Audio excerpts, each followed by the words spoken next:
Hello and welcome to the Best and Worst Pictures podcast. I'm your host, Jake, and with me, as always, my good co-host, Ian. You already know. And joining us, as per usual, is my other equally as good co-host, Mud. How you doing? I'm doing well, Jake. How are you today? I'm good, too. Well, what is this show, you might ask? Well, every so often, we sit down and watch a Best Picture winner and decide it's one of the best or worst pictures as compared to the other winners. And this week, we're discussing the 51st Best Picture winner, which is, of course, none other than the 1978 hit classic, The Deer Hunter. And to start us off, Mud has collected some fun facts, which Ian and I have not heard ahead of time. So, Mud, take it away. Thank you, Jake. So, The Deer Hunter premiered on December 8th, 1978 in just Los Angeles.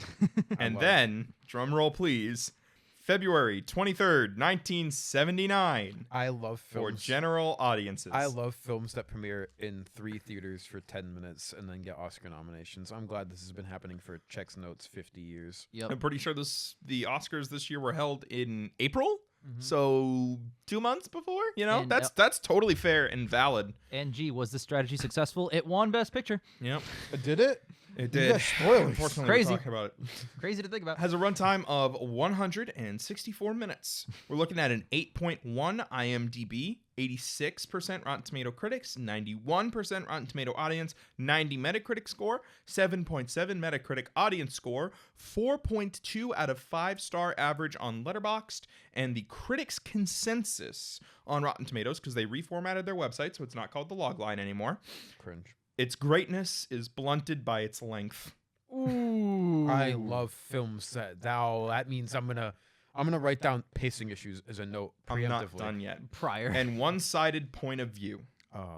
Oh, that's worse. But the film's weaknesses are overpowered by Michael Cinemo's sympathetic direction in a series of heartbreaking performances by Robert De Niro, Meryl Streep, and Christopher Walken. Did you Okay. say Robert Cinema? Robert Cinema. Oh, okay. I'm sorry, that's the guy Michael Cinema. That's the guy who invented film, Michael Cinema. Michael Cinema, I'm sorry, is the Okay. director. No, you're good. Other works of his include Year of the Dragon, 1985, and The Sicilian, 1987. The not sequel to Godfather. Correct. Here's a fun fact about Cinema. He was known for giving exaggerated stories about himself, his background, and his filmmaking experiences. Please keep that in mind for later. Moving on. Oh, let's go. Our first actor is Robert De Niro, known for other roles including Brazil, 1985, Mary Shelley's Frankenstein, 1994, and Machete, 2010. I will fully admit I have to go back through and check what movies I've already talked about De Niro being in. Fun fact for him, fun asterisk fact, is De Niro was one of several people targeted in a 2018 pipe bomb mail attack by a domestic terrorist. What? Yeah, far-right pro-Trump domestic terrorist mailed a bunch of people pipe bombs, Oh my including former President Barack Obama, future Vice President Kamala Harris, Senator Cory Booker, and many others. De Niro was actually the only non-politician targeted, though he was targeted for being a Democratic donor. He's not primarily known for politics. I was about to ask why the hell he, out of those people, was Yes, targeted. yeah. That's genuinely crazy. Oh my God. Yeah. You were like, fun fact. I'm like, oh, he's going to talk about him having 80,000 children. Let's being change 80 America, years but old. also I don't like Godfather too. So let's just Yeah. while I'm here. Next up, we have Christopher Walken, who was in, of course, Dune Part 2. Yes. We've all the only stuck- film he's ever been in. Yep. And a fun fact for you guys, in 2006, kind of building on the last fun fact vaguely, in 2006, Walken was the subject of an internet hoax that claimed he would be running for president in the 2008 election. Pipe bomb. No more pipe bombs. Anyways, Walken later made jokes about this while appearing on Conan and announced his campaign slogan was going to be "No more zoos." Fuck with it. Oh my God. You didn't even mention he's in Kangaroo Jack. I'm kind of hurt. Anyways, our third actor is John Savage, who appeared in Do the Right Thing, 1989, The Godfather Part 3, 1990, and The Last Full Measure, 2019. Fun fact for him and actor Robert Duvall were briefly related by marriage when Duvall was married to and was later divorced from Savage's sister. Savage is such a sick last name. Yeah, it is. It is. Other major films that came out this year include Grease, National Lampoon's Animal House, Superman, Halloween, Dawn of the Dead, Jaws 2, The Wiz, Invasion of the Body Snatchers, Watership Down, the animated Lord of the Rings film, The Last Waltz, Sgt. Pepper's Lonely Hearts Club Band, Battlestar Galactica, The Inglourious Bastards, The Big Sleep, and Revenge of the Pink Panther. Let's fucking go. You ended it with the strongest film. So here's some fun facts for you guys about the production. This one was kind of mind-blowing to me. Is this where the director lies? Maybe. Shut up. Stop predicting what's going to happen that already happened in real life. No one is certain where the idea for this film came from. Writer-director Michael Cinemo, co-writer Derek Washburn, and producers Barry Spikings and Michael Deely all have conflicting accounts for where the production for this film began. Every single last name was made up. One of them is named Cinema. Cinemo. Bro. Washburn, Spikings, and Deely. Washburn's a normal name. That's Washburn. a normal name. Yeah. That's the most normal. What is known, and this was the wildest part to me, what is known is that this script started life as a project called The Man Who Came to Play, written by Louis A. Garfinkel and Quinn K. Redeker. Those are fake names. No way. I wish my name was Garfinkel so bad. That's such a good name. Anyway, so these two guys wrote a script called The Man Who Came to Play, which was about people who go to Las Vegas to play Russian roulette. That Okay. became The Deer Hunter. That's insane. Yeah. According to Cinemo, he and Washburn worked on the script collectively, with Cinemo feeding Washburn ideas while the former was scouting locations. Cinemo later claimed to have written the entire script by himself. I love this guy. Hey, remember my fun fact about Cinemo? Yeah, he's a dick. Yeah, anyways. Washburn claims that he and Cinemo wrote several drafts together over the course of several days under a huge time crunch to get this thing turned around. Upon delivering the script to an associate producer, Washburn claims he was effectively shut out of the rest of the film and, quote, went back to Manhattan and my carpenter day job. Just giving up. Yeah. I'm more inclined to believe Washburn. I don't know. Maybe. The pathological liar sounds pretty convincing. The production used real Russian immigrants as extras for the Orthodox wedding scenes and asked the this is the best part. Asked the extras to bring fake wedding gifts like they were going to a wedding to save money so they didn't have to design their own props.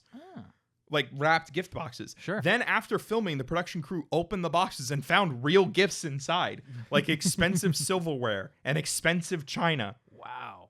And everyone's like, "Oh, that's so cute." But I think they just robbed these people. That is absolutely what That's happened. what I'm reading because they were like, "Oh, Russian immigrants," and I'm like, "Okay, I hear you don't speak English that well." Yep. And then you were told to bring presents for a film. Like, yep. I think they just exactly robbed did. these. Like, I read that, and like all the people talking about it were like, "Oh, that's so funny, that's so quirky," and I was just like, "I think you robbed those people." No. There was no note that they gave any of it back. Right. There's I no, mean, maybe. there maybe. is a note that they took them and accepted them, right? Yeah.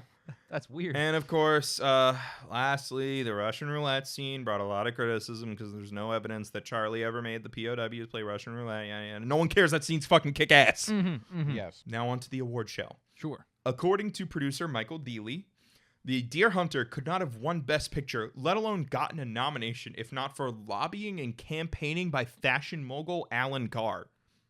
Deely also added, he has no idea what motivated Carr to do that.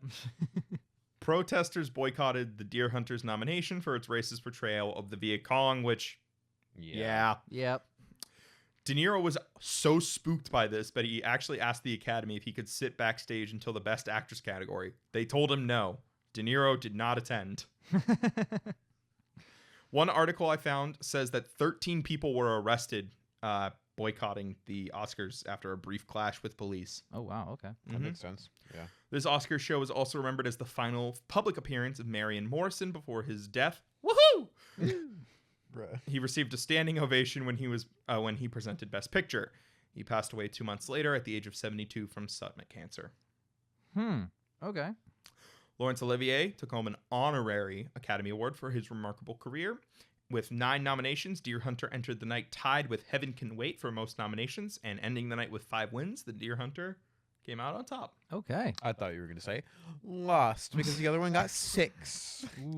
That's been happening. So let's move on to awards nominated. Vilmos Zsigmond was nominated for Best Cinematography, but lost to Nestor Almendros for Heaven Can Wait. Michael Cinema. I gaslit you. I love Michael Cinema. Michael Cinema, Derek Washburn, Louis A. Garfinkel, and Quinn K. Redeker, story, and Derek Washburn, again, screenplay, were all nominated for Best Screenplay written directly for the screen. Fortunately, it's gotten less funny, but lost to Nancy Dowd, story, Walto Salt, and Robert C. Jones, screenplay for Coming Home. Are you saying the category is now officially best screenplay written directly for the screen? That is what it is called That's this year. huge. Okay. Yeah, they flip-flop back and forth for a while. A lot fewer words. Meryl Streep was nominated for Best Supporting Actress, but she lost to Maggie Smith, Hey. Professor McGonagall, Yep. for her role in California Suite. Other nominees include I Don't Care. That's I good. didn't recognize any of the names. Nice. Next. Love Robert that. De Niro was nominated for Best Actor, but lost to Jon Voight for Coming Home. Other nominees include Gary Busey Yeah. for the Buddy Holly story, Laurence Olivier for The Boys from Brazil, so he could have won 2 Academy Awards Yeah, this year, one Huge. honorary, one real. and Warren Beatty for Coming Home. Hmm. Richard That's a Por- name we haven't talked about a lot for a while. Yeah. Yeah. Yep. I almost skipped them, to be honest. Richard Portman, William McCow, Aaron Rochin, and Darren Knight took home Best Sound. Peter Zinner took home Best Film Editing. Christopher Walken took home Best Supporting Actor, beating, amongst other nominees, John Hurt for Midnight Express. Michael Cinemo took home Best Director, beating Warren Beatty for Coming Home and Woody Allen for Interiors. And Best Picture, obviously it took Best Picture. My eyes see Oppenheimer. And lastly, it took home Best Picture, beating Coming Home, Heaven Can Wait, An Unmarried Woman, and Midnight Express. Please note, I talked about none of those films in the other major films that came out this year because I've heard of literally none of them. Well, that and we were going to talk about them in Yeah, but I still sometimes will shout out like other major films. That came if they get like You one know. or two minor. No, yeah. Well, if they're because they should, regardless. Like I don't just try to pick popular movies. I pick like look at landmark the films. list. Yeah. Like I'm picking fucking Watership Down. Like Yeah. that's not like a popular. Like that's a film nerd film. That's fair. That's fair. Anyways, our Mary Pickford fact. Woo. The 1909 film The Day After, directed by D.W. Griffith, is the only film in Pickford's credits that she is listed in as just a screenwriter, not as a performer or a producer. She is also credited as the sole writer. That film is archived at the Library of Congress. Okay. Hell yeah. Not D.W. Griffith. So- Her future ex-husband, D.W. Griffith. Former racist D.W. Griffith. So Current I, racist. He's I- not deceased racist. I'm really excited because I don't know much about this one. Usually in the 70s, I know the scene. Usually in the 70s, there's like at least iconic scenes or whatever that I've heard about or seen. I'm going to argue this one has one of the most iconic scenes. I keep hearing, but I have no idea, and I'm very excited because of that. Have because you never usually- even seen the scene? No. Don't It's you? a really good No. scene. Don't you own Deer Hunter on DVD? I was given to it as a joke. I never actually popped it. It's a in. weird joke. It was a weird joke. Like, I get the joke of buying Ian 14 copies of Green Lantern. Yep. That's But why still going. Deer Hunter? That's That 15 just seems like a coming. random film. That's It is peak random. cinema. It's a long story that actually isn't that funny, so I won't repeat it here. But Yeah, no I've worries. never seen it. Never seen the scene from it. Apparently, I'm excited because it's do so you iconic, do you understand what the scene is from what I have talked about? more or less. Okay. What is it? Gist. It's a Russian roulette scene. Yeah, it fucking is. But I'm excited about that because I don't know about that. So hell yes. We will see you on the other side if all of us survive a game of Russian roulette. So we just watched the hit film from 1978, The Deer Hunter. Now, suffice to say, we have mixed opinions. I'll just Oh, start yeah. there. We'll start there. But how do we feel? Not great. Mixed. I am mixed to positive. So we're all pretty spread right now. Who wants to go first? I want to talk about some of the things that I actually really like. I like the first part of the film. I Okay. know the first. Now when we were talking about the film a little bit during, there's some issues, Sure. but I really like the initial characterization of these characters, how they introduce them, what they're all about. It's a very lighthearted, fun, but tense because there's still a lot of conflict going on between the characters because, they're drunk at the wedding, they're having a time, and we see the insight to these characters, how they interact with each other, what's important to them, and kind of who they are. I really, really like that. I fully agree. I That's thought a very good introduction. I thought the chemistry of the three leads was spectacular. The scenes later on, because we're just gonna get into spoilers. This is the whole point of the show, where they're like playing Russian roulette over and over again to each other. You don't get that feeling of holy shit if you don't care about the characters initially. Yes, And- very much so. Absolutely. It's So- important to build up the characters. Yes, so they've spent loads of time, which we'll get to being an issue, but they spent tons of time building up the characters and their relationships so that when that happens, that's an actual holy shit moment multiple times throughout the film. Both when they're in Vietnam and, of course, in the climax, which was Suffice to say, probably my favorite part of the movie. Yeah, no, I can only commend the film Mm-hmm. for those scenes. The Russian roulette scenes in particular are all good. Oh, Every yeah. single one of them. Like I said at the top, Russian roulette kicks ass. It I know. does. Those scenes are so intense all the time. There are two significant Russian roulette scenes that involve the main characters. It's the one in Vietnam for the first time, and then there's the one that's the climax with Christopher Walken. They're both technically in Vietnam, but one when they're prisoners of war and one when they're not. Yes, that's exactly what I Yes. meant by saying that. Yeah. But both times, pure cinema. Fucking Yeah. loved it. Oh, yeah. Glued to the screen the entire time during those specific sections. And that first scene when they're prisoners goes on for super long and deservedly so, which I will not say about the rest of the film. I will if I just want to say this, it's not really a criticism either way. It's just something funny. I had only seen the prisoner of war Russian roulette scene, as I shared with you guys while we were watching it. I thought that was the climax of the film. Mm-hmm. So really threw me for a fucking loop when we were, I don't know, an hour 10 Yep. Yeah, into it's the about an movie. hour and a half in. And then it happened. I was like, isn't this how the movie ends? Yep. I didn't see, I've not seen like the full scene. Like I said, I just saw the part specifically about Walken and De Niro's characters. Mm-hmm. And I was just like, hold on a fucking second. Yep. Yeah, there is a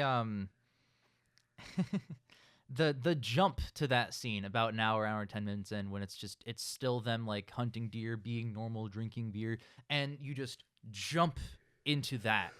I actually thought that was effective. I thought that was a holy shit contrast moment for like how they imagined it. It reminded me of All Quiet on the Western Front, but with more of a jump of like, holy shit. I can understand on a macro level what you mean by that. Yeah. Mm-hmm. And on a macro level, I would agree with you.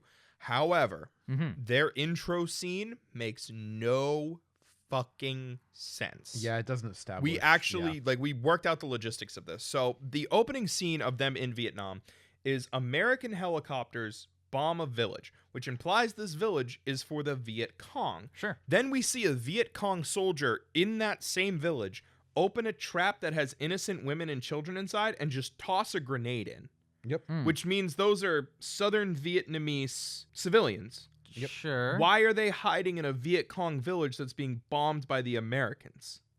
Huh. And then Michael's also just there. Michael's taking a nap or laying on a dead body, Mm-hmm. asleep.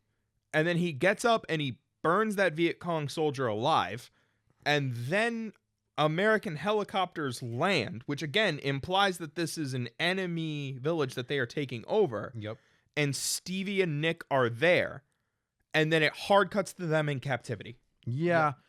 I almost think you should have gone straight to them being captives. Yeah, I actually would agree with you. I think, again, yeah. to further Yep. the point of like the contrast of jumping you into it, that would have been more effective if they Yeah. had done that. Yeah. Because you were taking notes about that scene, about how good it was. Me and Ian were sitting there going, wait, so if that soldier's Charlie, then the village is Southern. But if the village is Southern, why did they bomb it? Yep. Yeah, it didn't make a lot of sense, and it just furthered confusion because I like the contradictory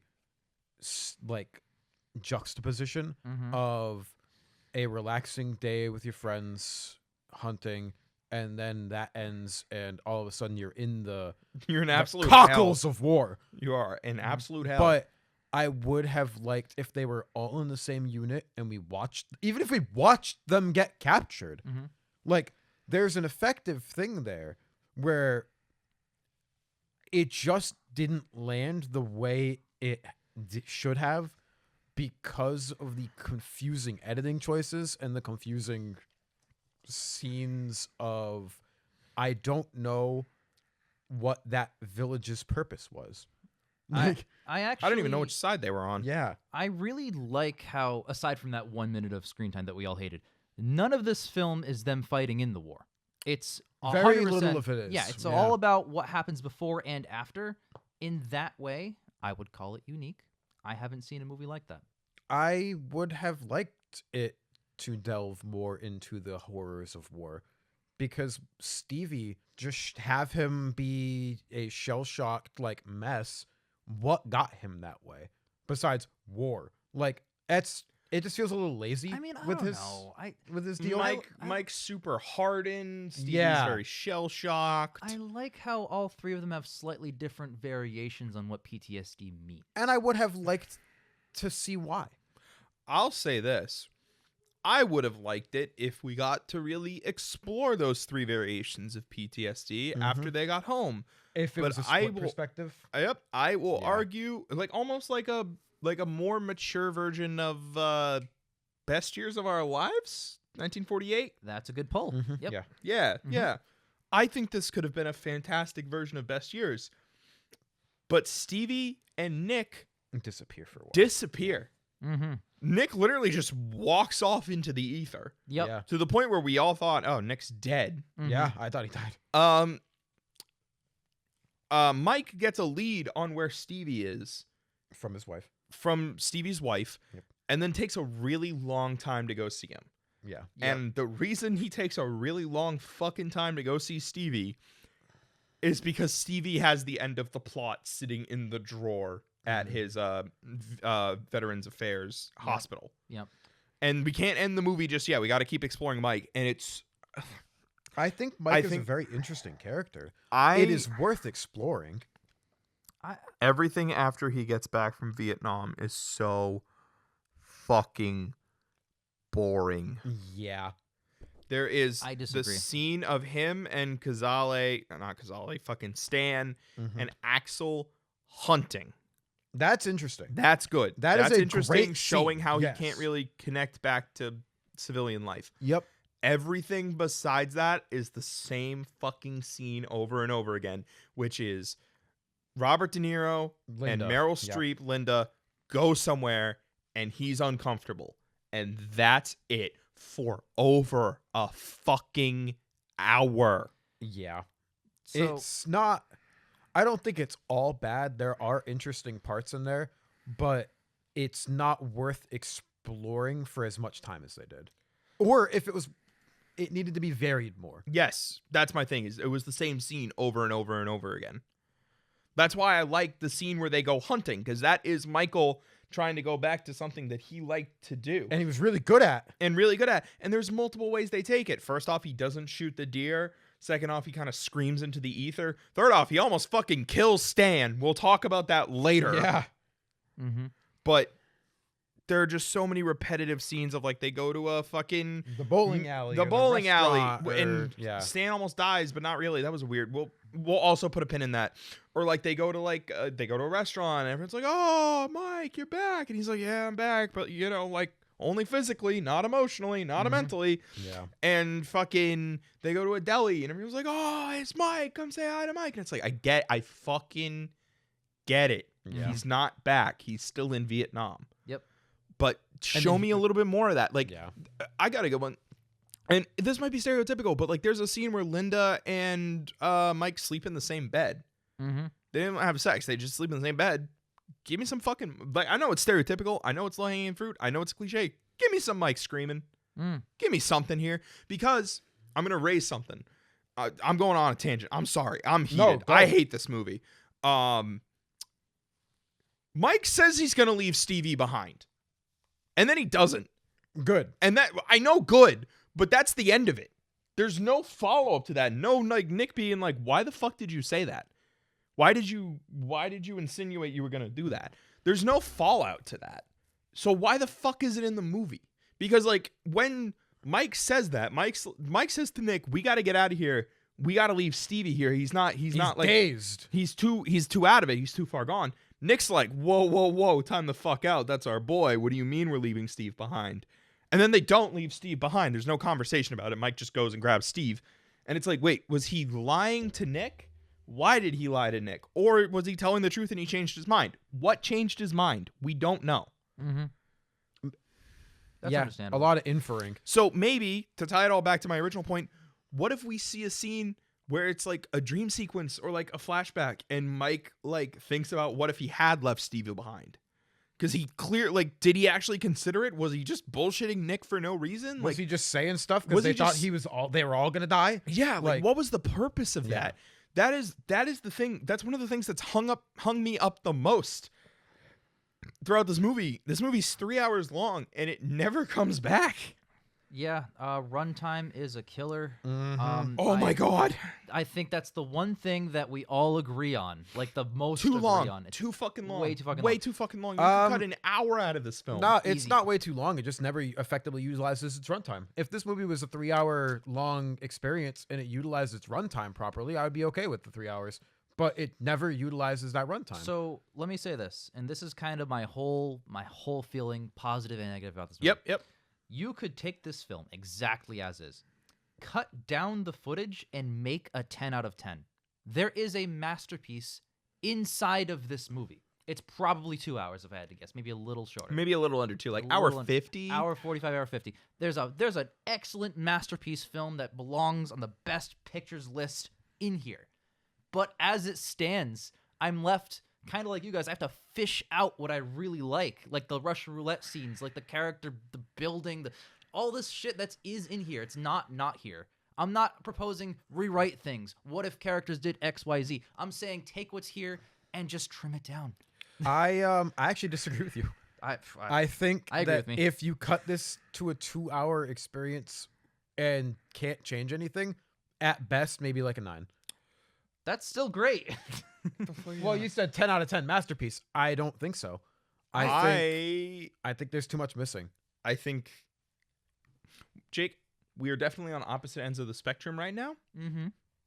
I 100% fucking agree with you. Boom. Because my biggest issue with this film is the bloat, is the fat, is what is just sitting on the sides, and it's causing these problems with the characters because they're just spinning their wheels.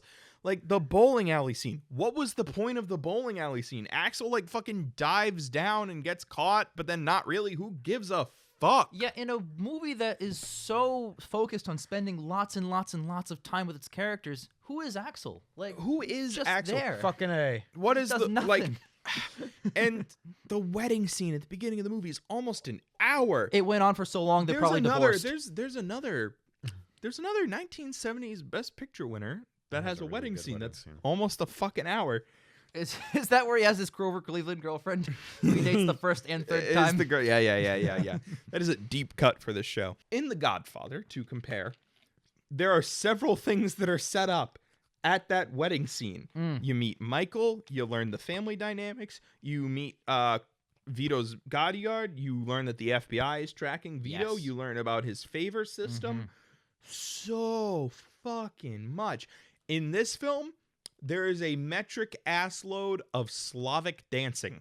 I like that. Hey, But I like the Tetris theme too. I bro. will say, Mud, there is a lot in this wedding scene in this movie. You understand the strife between Michael, Nick, and Linda. You understand the dynamic that both of them have, that they both love and respect each other enough, where Mike tries to lean in for a kiss and pulls back because he's like, nope, Nick and this girl really like each other and I'm just being a dick. You see that Stanley is insecure and has a little bit of strife, which we get more. I could have told you that by the fact that he's played by John Cazale. No, but you get more of that in that scene where it's him and the girl, and he hits the girl because he let another guy dance with her and touch her ass. He hits her for some reason. And then you kind of get the entire dynamic of the group. You understand I'm going to say love triangle, even though it's technically not. In the film, you understand, especially towards the end of the movie, it feels like the end of the movie, the end of that scene where there's the Green Beret and he's just drinking and they're asking him questions. He's like, I don't want to think about it. I just want to take a drink. Fuck it. I'm going to say the Green Beret being there felt so fucking contrived. It felt weird. Aren't they in a church or like a rented hall for the after party? Why is this random veteran there? I don't know. Friend of the family. No one knew who he fucking was. Yeah. He just showed up. I like the wedding scene and think it does a lot for the characters. I dislike the rest of the 2 hours of the movie that feels like it kind of shits on what it does with the characters. This movie lives and dies by its characters, and Yeah. Sometimes literally with Christopher Walken. That scene, the Russian roulette scene, there are two main ones. All right, there's two. Are we great talking ones. about the second one? I'm talking about the second one with Christopher Walken. I think that is literally like 5 to 10 minutes of just perfection on screen.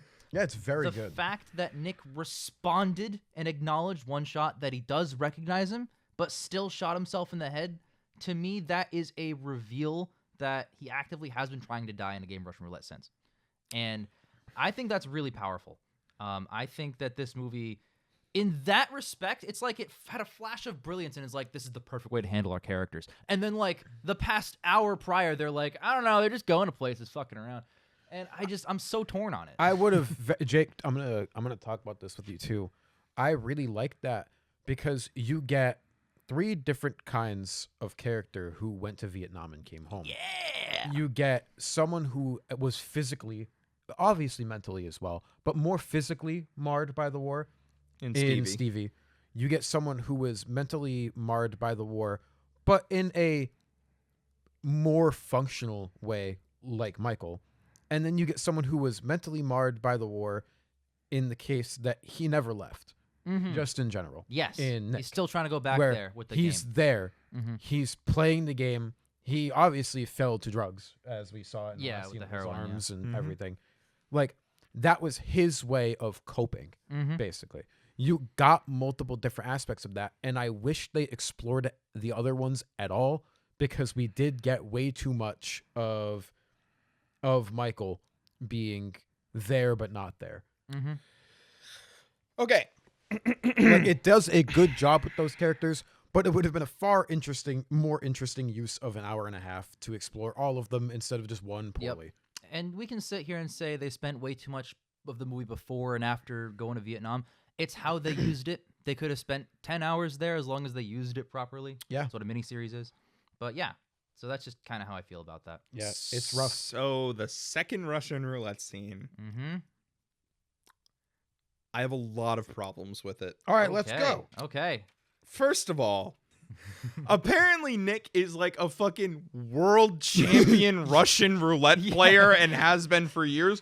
You can't, Bro has At least months. Nick has hit the years. It's 1976 in that last scene, because that's when the war in Vietnam ended.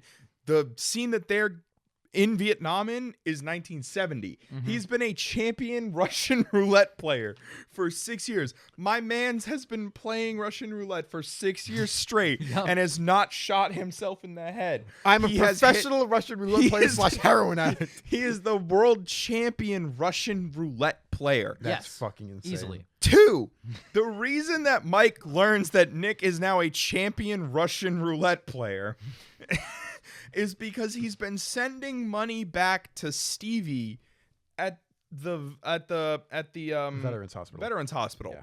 Here's the thing. No one knows where Stevie's veteran hospital is except for his catatonic creature of a wife, Angela. Mm. How the fuck does Nick know where to send the money? I mean, Nick's had 6 years as a professional Russian roulette winner / gambler. Stevie said he's been getting money for months. Yeah. Yeah. So he spent 5.5 of those years getting ready and using his connections to do that. I don't fucking Bullshit. know, man. I'm just saying it's possible. 3, the scene itself, I'll give you the one shot thing, and then he shoots himself in the head. That's good. But then immediately, Mike's like, Nicky, oh God, Nicky, oh shit, Nicky. He fucking grabs him. And like, I will call it overacting from De Niro. A little bit. Bro fucking loses his mind. It takes the fucking fastball off the scene. If you And- go back and watch the scene, And this lean a is little bit more all, towards and that. I this is disagree. this is why I actually agree. This is going to be paradoxical, but Jake, this is why I agree with you that shortening the film makes it better, because this is it. This is the climax of the film after Nick has not been seen and barely mentioned for over a fucking hour. Mm-hmm. He is on screen for less than 5 minutes. Loses the greatest streak of Russian roulette in world history. Literally the gladiator. He really was. Bro ends his 6-year streak and just fucking dies. And if this movie was an hour 45, I'd appreciate that a little bit more. But it's 3 hours long, and you have been teasing me with the what happened to Nick? Where's Nick? Well, we Who figured knows it what out, happened and then to he killed Nick? himself. And Done. And then he just shows up. He's dressed, primed, and ready to fuck, and then he shoots himself in the head. He even has the bandana on. He's got the red bandana. He's got the white shirt. My man has been a fucking world champion for years. This is 100% a nitpick. Mike calls him Nicholas. That's not his name, and that really bothered me because it's been 3 hours. I will say there is a little bit of overacting. I noticed it. I didn't want to say anything. No, because that's nitpicky. All right. The way he says no, I didn't like it. Is shaking. I didn't Nick. like it. All right, guys. First of all, Mud, you're 100% fully correct in every single regard except the acting thing. If you see your best friend that you were trying to track down and you friggin' finally broke through with figuring out that he's actually there for you and he commits suicide in front of you and everyone cheers, you're screaming like a maniac more than I'm doing right now. That's an appropriate amount of acting for the context. If it was any other scene ever, of course don't act like that. You're right in the terms of what he said. I didn't like the delivery. No, the delivery is bad. I thought the delivery was excellent. Because that's what a human being would do. He sounded like the penguin when he got shown that photo. Holy God, what are you showing me? People make ugly noises when they're crying, man. He didn't make an ugly noise. He made an ugly line. You're saying it was an attractive noise? Well, that's debatable. But no, can I share my biggest negative with the film while we're sharing huge negatives? Yeah. Go ahead. How the fuck did they get captured? Bro, I'm so mad. Like, if they we get a scene and he's like, "Oh my God, Mike, you're here, captured," and it's like, how? Show me something. There was nothing interesting for 2 hours after the wedding scene, besides the Russian roulette scenes. It's 1 hour of character setup, ass, fucking Russian roulette, ass, Russian roulette. Show me how they get captured. Show me part of the war. Why are they so tortured? I understand that war is hell, but like, I can't just see. They were in the war for 5 minutes. You really gonna go to Vietnam 5 minutes? Damn, bro, I'm tortured. I need to see something. Why is Mike so grizzled and hardened? Why is Steve so paranoid at every single little sound? Why is Nick is like catatonic under there, just like, damn, we're gonna die, we're gonna die, we're gonna die. He's like, what the hell are you talking about, dude? Where does the entire motivation for the next 2 hours come from? We get character setup, nothing, and then we get the motivation for the rest of them based off of nothing. They're just PTSD from war. I concur. Just throw war at it. It's such a convenient plot narrative. If I can just say before you pop off, because I know this is going to be an argument, I concur with Ian solely because we have the weird setup scene of Mike and Stevie and Nick reuniting. If they had just hard smashed to them being captured, you can fill in the blanks. Horrors beyond our comprehension are better than what can be shown. Jake, go. Do we need to be shown that the Vietnam War was traumatizing? I vote no. Why the fuck would we need that at all? I would have liked to see something based off of, we don't even know how long they've been there in that scene. But that's how every war movie is. That's what I like this movie about for being unique, where it's just about before and just about, well, that prison scene, but also after. And I really respect that it doesn't rely on watching them for 20 minutes get shot and shoot back and get shot and shoot back like everything else. Like, I like how it just shows, like, yeah, it's war. It's the Vietnam War, no less. It's pretty fucking bad. If you're there, you're probably having a very bad time regardless of what side you're on. You're right. So, that being said, we don't even know how long they've been there at that point. Sure. We get no inkling. If we even get any time frame, we can fill in the blanks. But it's just... Would you say maybe a title card would help? No. How about you're fucking making marks on the wood under there? I'm just here like, to make how enemies. many people, how many days, how many games of Russian roulette, how many weeks, notches on the wood under there? Something. I agree with that. That'd be cool. That would be neat. That'd be Because very that's what they interesting. did, right? I'm just here to make enemies. You got to No, understand. that's actually pretty good. That's what POWs did. That Yeah. solves To keep both of our time. problems because it visually cues us in how long it's been, Yes. but also doesn't go gratuitously for 20 minutes with a bunch of gunfighting. Yes, even if it's how many men they've lost down there. Mm-hmm. Because you see how many are down there, and then it just hard cuts to there's less. And where's the time? Where understand, is the time?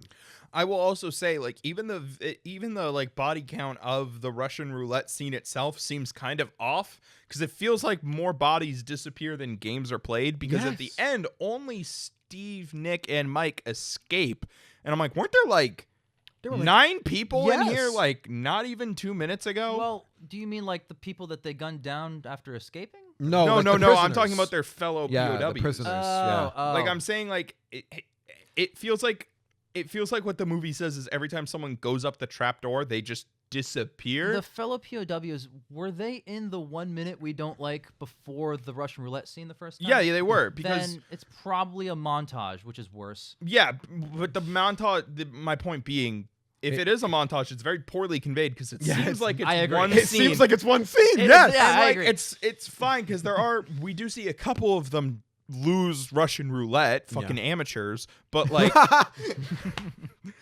but like by the end when it's just Steve, Mike, and Nick escaping, I'm sitting there and I'm like, weren't there like at least like 2 or 3 more guys who were still alive So- like not even a minute ago? So now that I think about it as a montage, the It's 1 worse. minute not making sense makes sense now because they're just montaging parts of the war and then going there, which I don't know if I like if better. we're talking about the village scene, that's one sequence. That's one Is sequence. it though? Because Yes, it it jumps is. after that, Yeah. right to that prisoner of war. Yeah, thing. it's bad Yeah, it's editing. one sequence, and then it hard cuts to POW for no reason. Yeah, but what I'm saying is like if that 1 minute of bad editing, we're reading it as one continuous real-time scene. Maybe because it's that's not the way supposed- the editing presents it as. I agree, it's not well conveyed, but like, is it in trying, quote quote, trying to be? A If montage? it is a I think- montage, it fails, and if it's No, that's the same reads as village. one That is scene. one It does scene. read as it's one scene because Because- the Viet Cong moms the people, And then Mike lights them on fire. Yeah, and and then then they come down, and that dude's Nick still on shoots fire, him. getting yeah, shot. and Nick Okay. shoots him. Yeah, so that that's is one scene. one scene. Then never mind. And I will also say,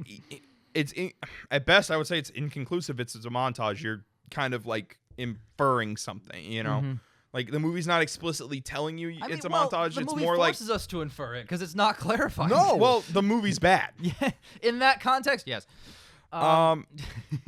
I feel I didn't mean to throw my notes. I just you got were mad. so mad. Sorry, There's a lot to be frustrated with in this film. I feel like there's just a lot of like time dedicated to bullshit, and the dialogue sometimes I will say is kind of rough. Like I made a note. I gotta say, Can I say my favorite line in the scene in the entire film? yeah. He goes, "Oh, things have been good, Mikey. I'm getting more ass than a toilet seat." That's the line from It's the Nate so Dogg fucking song. funny. Shake that ass. Shake, Mhm. yeah, shake, Shake that ass that, for yep. me. Yeah. Like there are a couple scenes where I feel like the dialogue, it's one of those things where the characters are talking past each other. Mm-hmm. The first time that Stevie and Mike talk on the phone after Vietnam. This is Steve's reintroduction after almost an hour. Yep. That's another thing. Sorry, quick tangent, sidebar. If this film is meant to be 3 reactions to PTSD, we really only see Mike's. Yep. Steve gets 2 scenes. Yeah. Mhm. Nick gets 1. Nick shoots himself in the head. Anyways, Mike and Steve are talking on the phone, and like Mike's trying to break through to Steve, and Steve's just kind of like not responding well because Steve's pretty broken at this point. Yep. I didn't write down, unfortunately, because it was like we didn't pause the movie at the time. I didn't write down what Steve said, but Steve said something like, "Oh, Mike, like I don't want to leave or something. Like I don't want to leave the Yeah, it's hospital." great here. And Mike's response was, "Hey. What the fuck does that mean? Why are you saying that in the middle of the conversation? Like You're right, dude. You're right. Yeah, that's like." And then Steve just kept going. I was like, "Why did Whoa. what the fuck was that?" Hey. No, not even like that. He just went, "Hey, you just got deer hunted. Hey, like, why? It's What not the? good, dude. It just felt like in the middle of it, Mike just like reset the conversation. I was Felt like he reset his brain. He's like, like, "Oh, hold up." like there was no push forward in the conversation. No, there was no. no like, It was what are very- you talking about, Steve? It was Like, a very where are you? stagnant It conversation. was a very stagnant conversation because, unfortunately, the way it's written, Steve's only around to have the one conversation with Mike, which is tragic because that is a fantastic thing that should have been explored more. yeah. That's something that that's a well you could go back to. What do you mean you want to stay there? Yeah, like why do you want to stay? You could start with Angela just gives Mike a number that he can call Yep. Steve at. Yep. He calls Steve, tries to get the address. Steve turns him down. calls him again later after, like, maybe after the Russian roulette with Cazale scene. They talk. Steve opens up a little bit more, tells Mike where he is. Mike debates. Mike goes to see him. Then Mike finds out, oh, Nick's been sending Steve money. I can find Nick. Alternatively, you have him call him. He doesn't say where it is. You look up where the fucking phone number's from in the yellow pages. You go there. Steve You rejects go there. You go home. Yes. Then you have Wow. the scene with Cazale. Mike calls Steve because Steve's the only one who fucking understands. Yeah. Like, there's Steve, the only thing we get is, I don't fit. Explore that, man. Holy shit, that's way You're more in a interesting. wheelchair. You lost both your legs. Your And left what if your arm doesn't work? Your left arm has clearly suffered a lot of nerve damage. Dude, that's so much more interesting than whatever the fuck Mike's got going on. Mike doesn't have anything going on. He I'm does. sorry. Mike does have something going on. They just explore it the same exact way 4 times.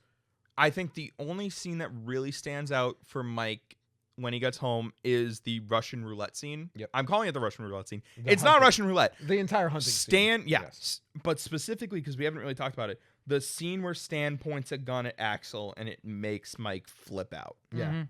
That is a fantastic scene. What if he fucking killed him? Yeah. So, well, that's what I want to talk about. So, for context for our listeners, Stan has like a snub nose, and Axel's making fun of him for having a snub nose on a fucking camping hunting trip. Like, what are you fucking hunting without a squirrel? And Stan, being played by John Cazale, has a short temper and insecurity issues because he's John Cazale. I'm sorry to fucking stereotype this guy, but we've seen him in 3 films. 2 of them, he was Fredo in The Godfather. Yep. He plays a character. Yep. Yeah. So he points the snub nose at Axel, and he has his finger curled around the trigger. Mm-hmm. That's when Mike comes in. Mike flips shit. Disarms him. Disarms him, throws him to the ground, and Stan's like, it wasn't loaded. So Mike goes, really? Points the gun up the air, fucking pulls the trigger, bullet comes out, and he's like, oh, it's not fucking loaded, huh?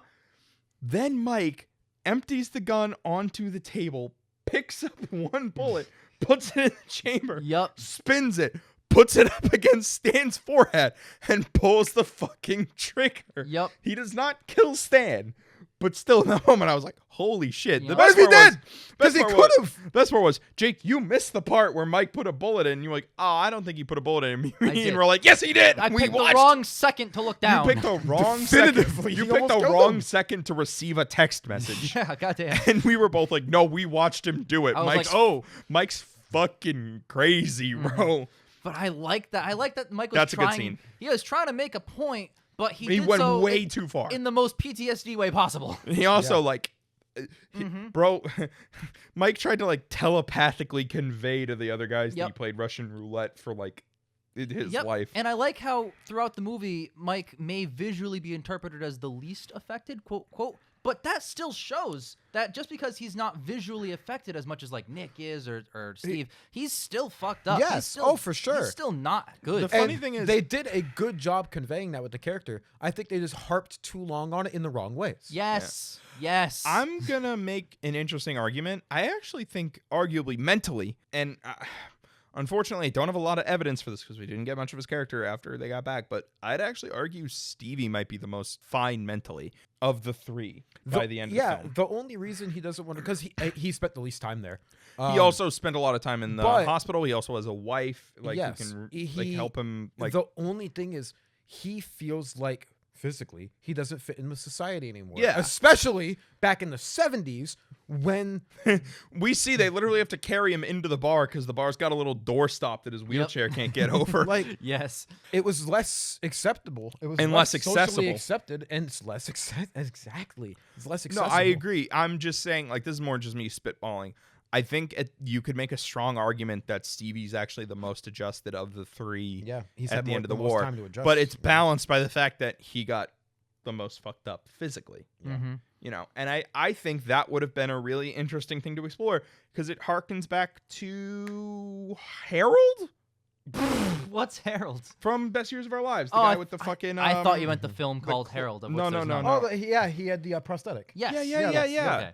Again, I feel like there's some parallels that can be drawn to Best Years here Yeah, no, 100%. in a positive light. And And I almost would think that like maybe Michael should have had some like minor compared to Stevie, but still like noticeable injury to show that he is kind of the middle where he's not as mentally fried as Nick is. And he's not as physically destroyed as Stevie is, but he's still not great either way. Yeah.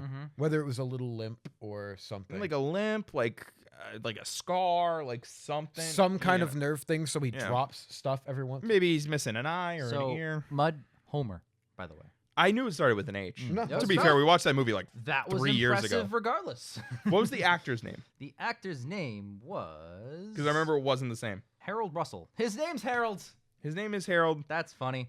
That was good. I That fucking was nailed good, it. yeah. That was impressive more so now. Thank you. Jesus. I just... Um, there are things in this movie to like. I just can't get over how much they dropped the ball. it's a lot. It's also poorly edited, just in general, actually. Well, duh. That's There's what some we've been poor hyping editing. on the whole time. Yeah. How the editing is the culprit in this film. Of some things. It's I- like an assembly cut that they were like, this is fine. Let's just put it out. And it wins Best Picture. Nick's a fucking Russian roulette world champion. That is the funniest thing about That's this. the best movie. part. Like I know it's not funny. Like this man has No, been it's putting funny. himself through hell and torture for 6 years because he's so mentally destroyed by war and torture. But like he literally like they're like, here comes Nick, and it like cuts to him and he's like down a hallway like he's a boxer about to enter Yeah. the ring. They have uniforms. They have Russian roulette uniforms. And I'm like, what the film is telling me is that this man has been playing and winning Russian roulette for For it- 6 years. I think it's less than 6. Like because 4 or by the 5. time he's in Saigon, I think it's 2 or 3 years into the war at that point. But we never get any reference of time. It's been a So- been a long amount of time though like how long do you think the average quote champion of Russian roulette lasts? maybe months. Maybe a month. Yeah. Again, he hit the statistical anomaly. I would have very much liked more perspective from him. I think there's an entirely separate film that you can make about Nick in the context of this film that's far and away the most interesting part. Nick is the most interesting part. Especially Nick by is the end. most interesting character, But absolutely. he isn't in the film for 2 hours of the film, which He is is not in a large stretch yeah, of this film. It's kind of rough. I agree, and I also agree that when he is here, it's excellent. If the film was shorter, I wouldn't mind how short his final scene Yes. is.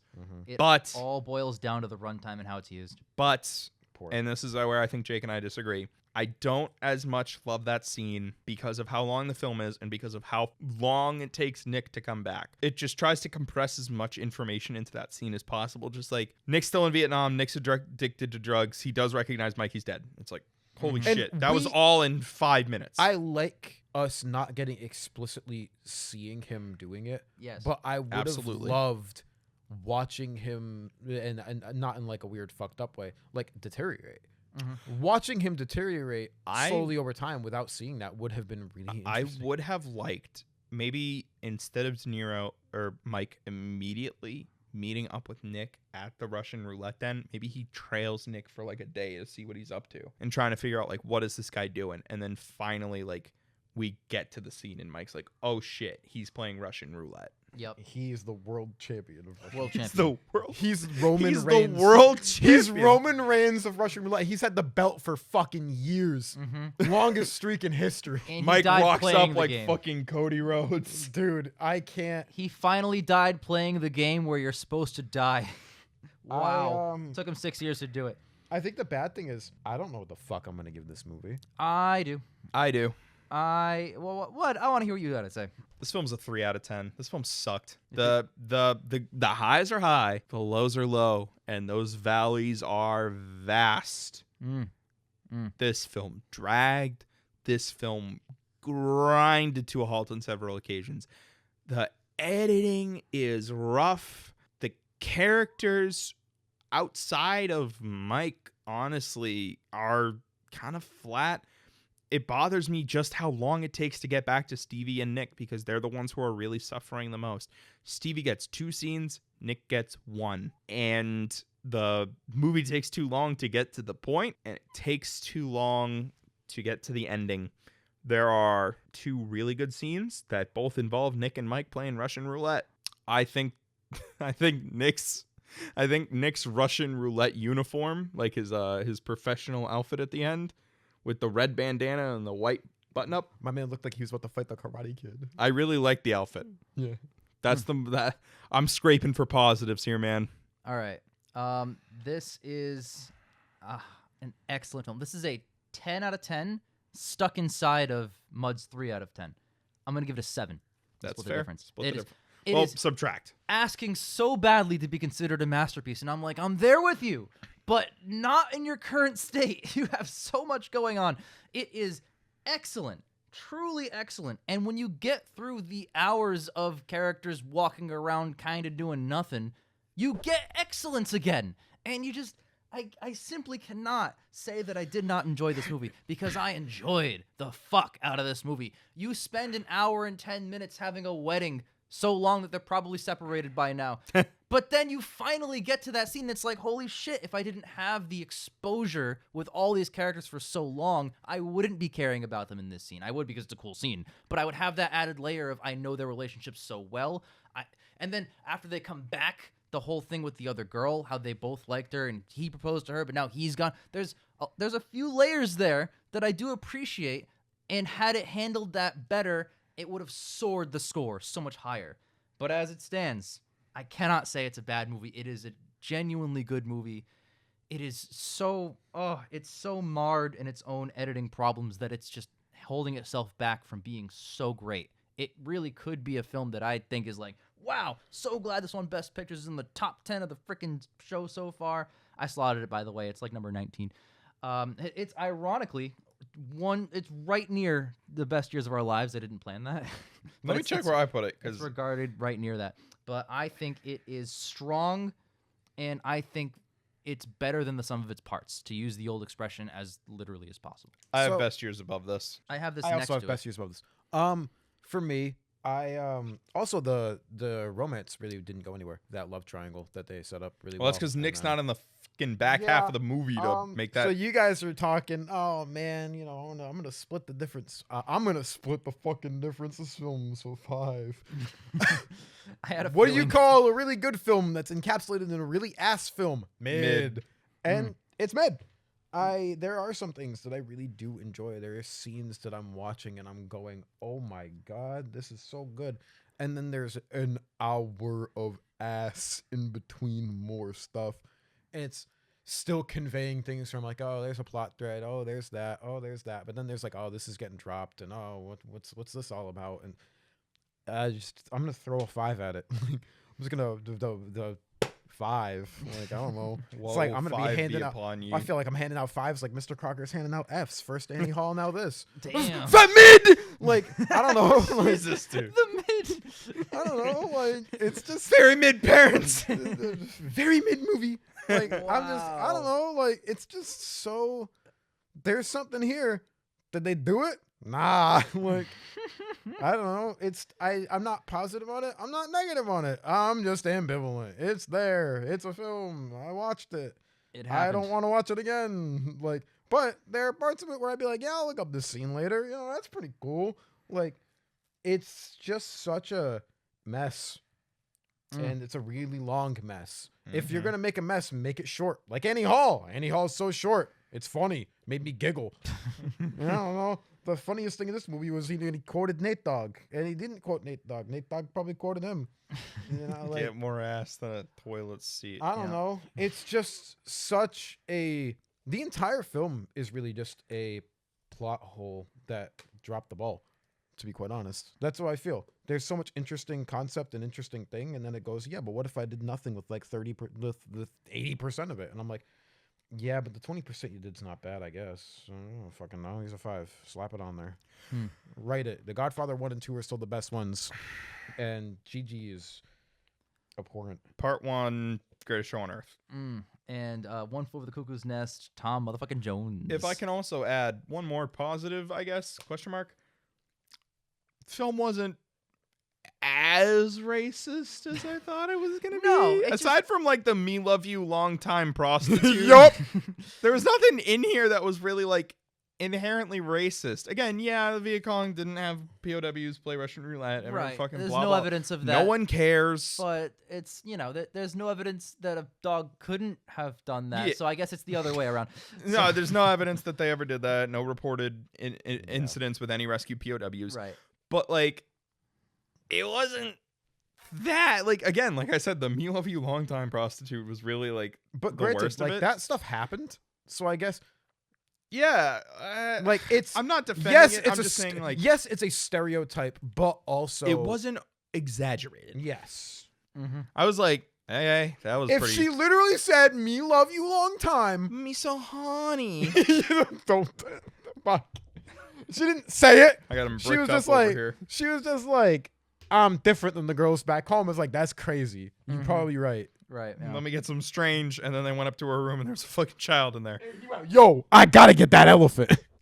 I'm gonna say it. I'm a little disappointed. I know you guys are extremely disappointed. Incredibly but disappointed. Considering that this is the decade that gave me 3 of the greatest films ever Yep. made. Annie Hall, Patton, Yeah. The and French this Connection. one. Yeah. Those. We've We've exact been on a three. hot streak, though. We've been on such a hot Aside streak. from, so we went Godfather, The The Sting, Sting? Part 2, One Flew, Rocky. I think that is our hottest streak ever. We got 5 in a row that Annie were Hall- fantastic, and then we hit Annie Annie Hall. Hall hit that shit so hard. We hit the Annie Annie Hall hit the wall. whoa. I was like, I all know right. hit it, and I was like, okay, every streak has a fail. And But then 2 you in get a this row. after But that. guys, But we get the next one, I'm gonna say we're gonna go out on a high note. We're getting Kramer versus Kramer next. which this is one of the ones I'm gonna say. This is one of the ones that when you guys ask me, what are the ones that you haven't seen that you're the most excited for?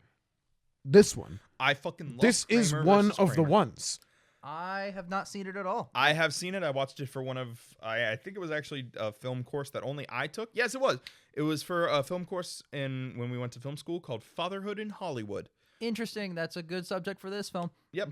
I'm also going to add, now that it's the end and I'm not going to fucking bitch and moan about it, y'all are fucking lucky that Apocalypse Now didn't win, because if it did, I would have been comparing this film every fucking second of this review to Apocalypse Now and be like, well, we're going to watch it next week, so it's fine, but I didn't. Mhm. Anyways, Kramer versus Kramer. We'll see you then.